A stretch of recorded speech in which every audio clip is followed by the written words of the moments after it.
रंगाने काळा पण मनाने गोरा अजित. नमस्कार मित्रांनो, राधे राधे. आपण चाललो आहेत आज आपल्या गावी. मित्रांसोबत गावी जाताना एक वेगळाच आनंद असतो. तर गावी जायचं कारण आपलं हे आहे की एक आपल्या जवळच्या मित्राचं लग्न आहे. आपल्या गावी जाताना प्रत्येकाचं मन हे खूप खुश असतं.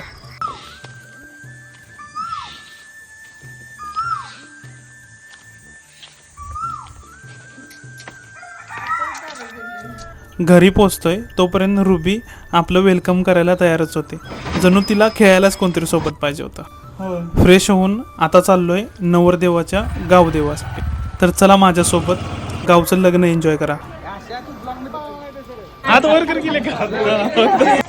लग्नानिमित्तानं सगळे जुने मित्र वगैरे भेटले आणि गप्पा रंगल्या. हे गावदेव करत असताना बाळूमामाच्या मंदिरात जायचा योग आला. तर आमच्या गावाजवळचं हे एक प्रसिद्ध असलेलं बाळूमामांचं मंदिर आहे. आता परत घरी चाललो आहे. घरी जाता जाता आमच्या गावच्या प्रसिद्ध भवानी तलावाचं दर्शन घेतलं. तर ह्याचा व्हिडिओ मी लवकरच माझ्या चॅनलवरती टाकणार आहे. घरी आल्यानंतर थोडं फ्रेश झालो आणि परत लग्नाकडे चाललो. आता अक्षताचं टाईम आहे.